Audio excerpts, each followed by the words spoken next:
శ్రీ గురుభ్యో నమః. ఏబిఎన్ ఆంధ్రజ్యోతి ప్రేక్షకులకు నమస్కారం. మనము శతక సాహిత్యం నుంచి మన జీవితాన్ని వికసింపజేసుకునే విశేషమైన జ్ఞానాన్ని పొందడానికి ప్రయత్నిస్తున్నాము. సుమతి శతకం నుంచి ఇంకొక శ్లోకం.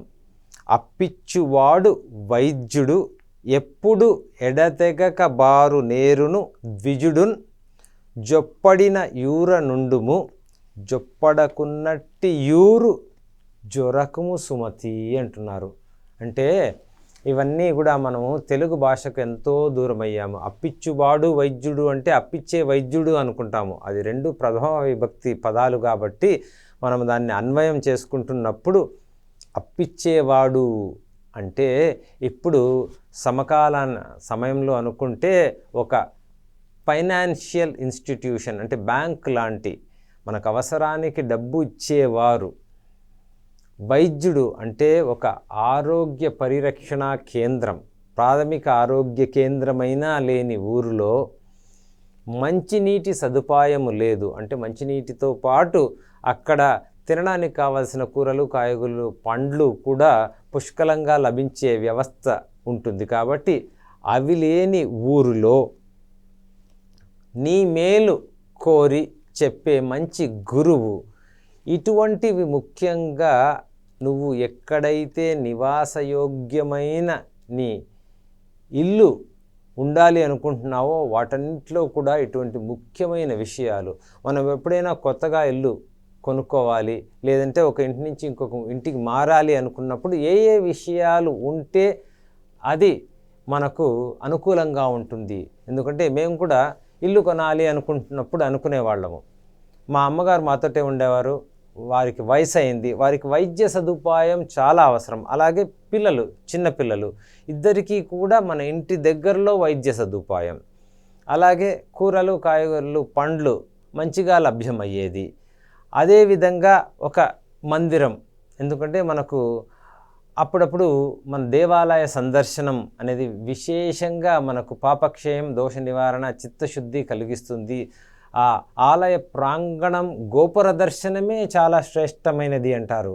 ఒక ఇంటిని ఎంచుకునేటప్పుడు ఏ ఏ విషయాలు మన ఇంట్లో ఉండాలి అన్నది ఒక ప్రణాళికాబద్ధంగా మన జీవన విధానాన్ని సాగించాలి. అటువంటి వసతులు లేని ఊళ్ళో నివాసం ఏర్పరచుకోవడం వల్ల అనేక ఇబ్బందుల పాలవుతాము అన్న విషయాన్ని సుమతి శతకం ద్వారా శతకకారులు మనకు విశేషంగా అందిస్తున్నారు.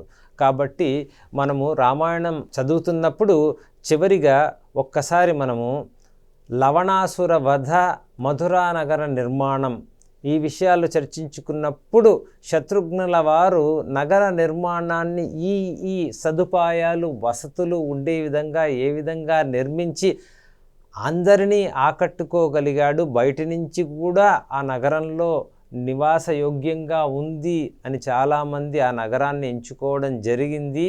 ఇది అర్థశాస్త్రంలో మనకు విశేషంగా చెప్పబడుతుంది అని.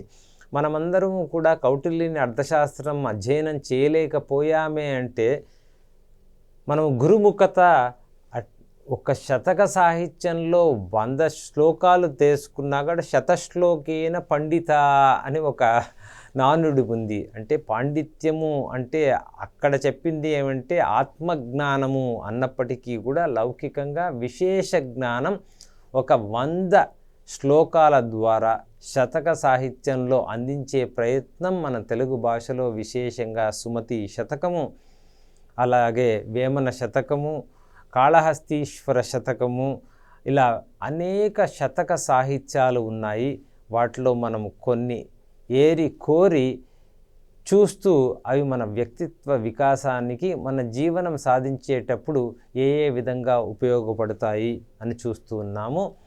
ఈరోజు మనము ఇంకొకసారి మనం నివాసయోగ్యమైన మన ఇంటిని ఎంచుకునేటప్పుడు ఏ విధమైన గ్రామంలో, ఏ విధమైన నగరంలో మన జీవన యోగ్యంగా ఉంటుంది అని సమకాలీన సమయానికి తగినట్టు మనము ఇప్పటికీ కూడా వర్తించే విధంగా ఒక బ్యాంక్ అంటున్నాము. అంటే ఎందుకంటే అప్పిచ్చేవాడు అంటే మనం కావలసినప్పుడు రుణ సదుపాయం పొందగలిగే విధంగా అదేవిధంగా ఆరోగ్యాన్ని చూసుకునేందుకు వైద్య సహాయం, అదేవిధంగా మంచినీటి వసతి, తగిన కూరలు కాయలు లభించే వసతి, మనము గురువు అన్నాము అంటే విద్యాభ్యాసం చేయడానికి, మనం కొత్త విషయాలు నేర్చుకోవడానికి తగిన సదుపాయము ఉంటే ఆ గ్రామము, ఆ నగరము నివాసయోగ్యము.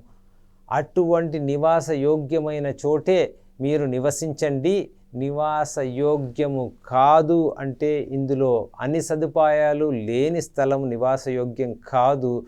కావున మీరు ఎక్కడైతే నివసిస్తున్నారో వాటన్నిటికీ కూడా ముఖ్యంగా ఒక ప్రణాళికాబద్ధంగా ఆలోచించండి. లేని సదుపాయాలు సమకూర్చుకోవడానికి ప్రయత్నించండి. ఆ సదుపాయాలు ఒకవేళ సమకూరవు అన్న పక్షంలో మీ నివాసం మార్చడానికి కూడా మీరు జంకకండి అన్న గొప్ప సందేశాన్ని మనకు సుమతి శతకకారుడు ఈ శ్లోకంలో అందిస్తున్నారు. ఇలాగే మనము అనేక విషయాలను తదుపరి కార్యక్రమంలో తెలుసుకుందాము. శ్రీ గురుభ్యో నమః.